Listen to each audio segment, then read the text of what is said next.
दोस्तों नमस्कार। आज मैं एक छोटा सा वीडियो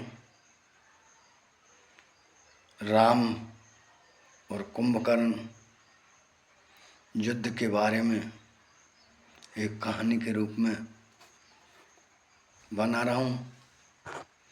यदि आपको अच्छा लगे तो आप लाइक और सब्सक्राइब कर देना।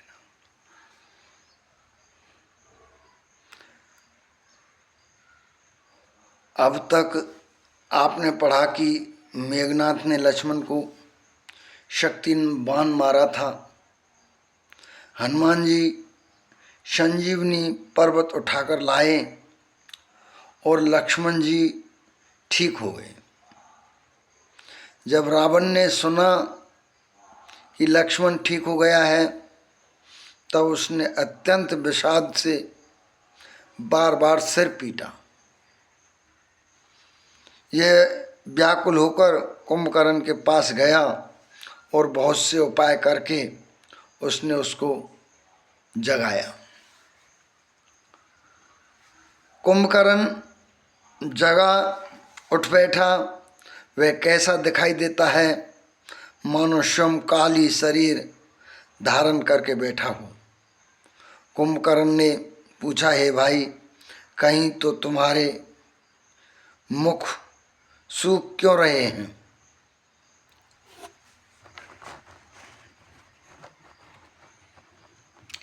रावण से शुरू से लेकर अंत तक अपनी सब करनी कह सुनाई। फिर कहा, वानरों ने सब राक्षस मार डाले, बड़े बड़े योद्धाओं का भी संहार कर डाला। दुर्मुख, देवशत्रु, देवांतक, मनुष्य, भक्षक, नरांतक, भारी योद्धा, अतिकाय और अकंपन तथा महोदर आदि दूसरे सभी रणधीर वीर रणभूरी में मारे गए। रावण के वचन सुनकर कुंभकर्ण बिलख कर दुखी होकर बोला, अरे मूर्ख,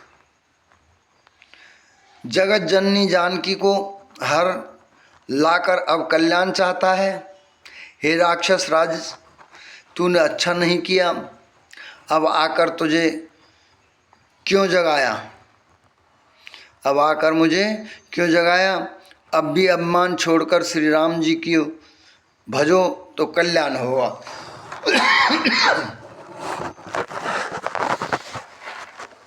हे रावण, जिनके हनुमान सरी के सेवक हैं, वे श्री रघुनाथ जी क्या मनुष्य हैं? हाय भाई, तूने बुरा किया जो पहले ही आकर मुझे यह हाल नहीं सुनाया। हे भाई, अब तो अंतिम बार अंकवार भरकर मुझसे मिल लो। मैं जाकर अपने नेत्र सफल करूं, तीनों तापों को छुड़ाने वाले श्याम शरीर कमल नेत्र श्री राम जी ने के जाकर दर्शन करूं। फिर रावण से करोड़ों घड़े मंदरा और अनेकों भैंसे मंगवाए। भैंसे खाकर और मंदरा पीकर वे वज्रपात बिजली गिरने के समान गर्जा। कुंभकर्ण किला छोड़कर चला, सेना भी साथ नहीं ली। उसे देखकर विभीषण आगे आए और उसके चरणों पर गिरकर अपना नाम सुनाया। छोटे भाई को उठाकर उसने हृदय से लगाया और श्री रघुनाथ जी का भक्त जानकर वे उसके मन को प्रिय लगे। विभीषण ने कहा, हे भाई, अच्छी सलाह देने पर भी रावण ने मुझे लात मारी। उसी गिलानी के मारे में मैं श्री रघुनाथ जी के पास चला आया। कुंभकर्ण ने कहा, छोटे भाई सुन, रावण के सिर पर मृत्यु नाच रही है, वह क्या अब उत्तम शिक्षा मान सकता है? हे विभीषण, तू धन्य है, धन्य है। हे तात, तू राक्षस कुल का भूषण हो गया।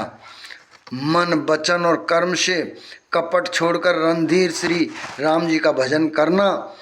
हे भाई, मैं काल मृत्यु के वश में हो गया हूँ, मुझे अपना पराया नहीं सूझता, इसलिए अब तुम जाओ। भाई के वचन सुनकर विभीषण और लौट गए और वहां आए जहां त्रिलोकी के भूषण श्री राम जी थे।